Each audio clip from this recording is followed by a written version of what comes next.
The person who's quietly wrecking your life? They're smiling at you. You think you can spot toxic people? You can't. You've been fed a Disney-fied, feel-good bullshit smoothie that says supportive always looks like a hug.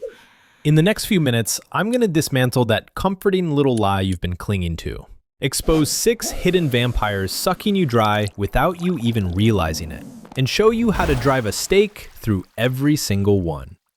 By the end of this video, you'll see these patterns everywhere, including possibly in yourself. So let's start. On his 32nd birthday, right as his mom placed the candles on the Costco sheet cake, Dave hit a breaking point. Something he'd been holding together for years finally snapped, and he decided to switch off forever. Everyone at the party was obviously shocked, because to them, Dave wasn't struggling or depressed. Dave was, in fact, the guy.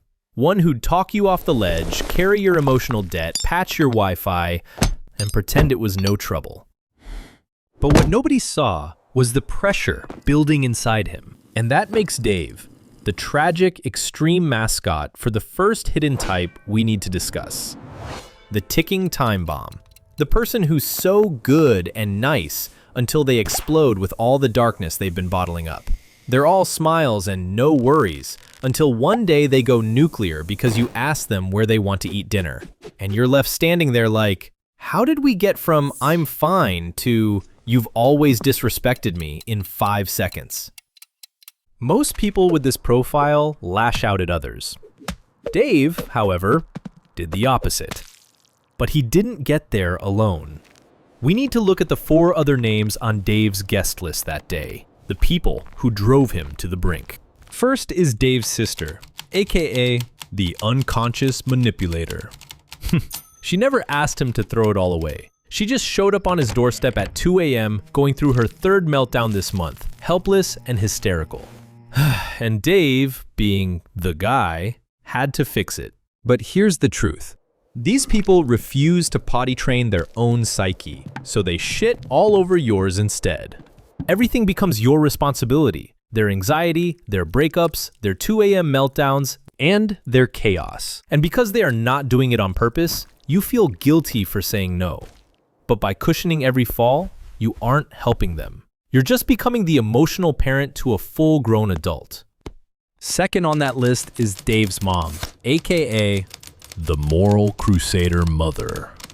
She loved him, sure, but she loved her idea of him more. Every choice Dave made was weighed against her invisible, impossible scale of what a good son does. Such people weaponize high standards. They don't want harmony, they want submission. The moment you slip, they're ready with a TED Talk on why you're the disappointment of the century. The third person was Dave's ex, aka the walking trauma. You couldn't say pass the salt without triggering a war from 10 years ago. If something you said tripped a wire connected to an unresolved trauma, you had to take the hit. You can't use logic with them, because in that moment, they aren't fighting you. They're lashing out at ghosts only they can see. People with unresolved trauma often reenact past patterns in new relationships. These behaviors are not consciously chosen.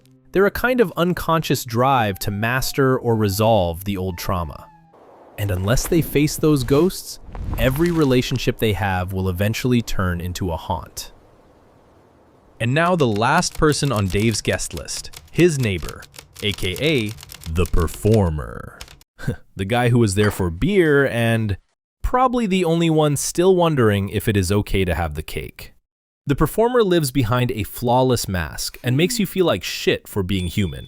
And look, we all wear this mask to compromise between who we are internally and what society expects of us. But the problem arises when someone identifies too strongly with it. They then spend so much energy curating a perfect life that they lose touch with who they actually are. Deep down, they are terrified that if they stop performing for even a second, everyone will see the chaos they're hiding. When his neighbor saw him struggling, it triggered him. Dave's messiness reminded him of everything he is trying to suppress. So he attacked. He criticized Dave to make himself feel superior, effectively saying, I have control and you don't. And this is the exact same fuel that powers almost every bully you've ever met. I get it.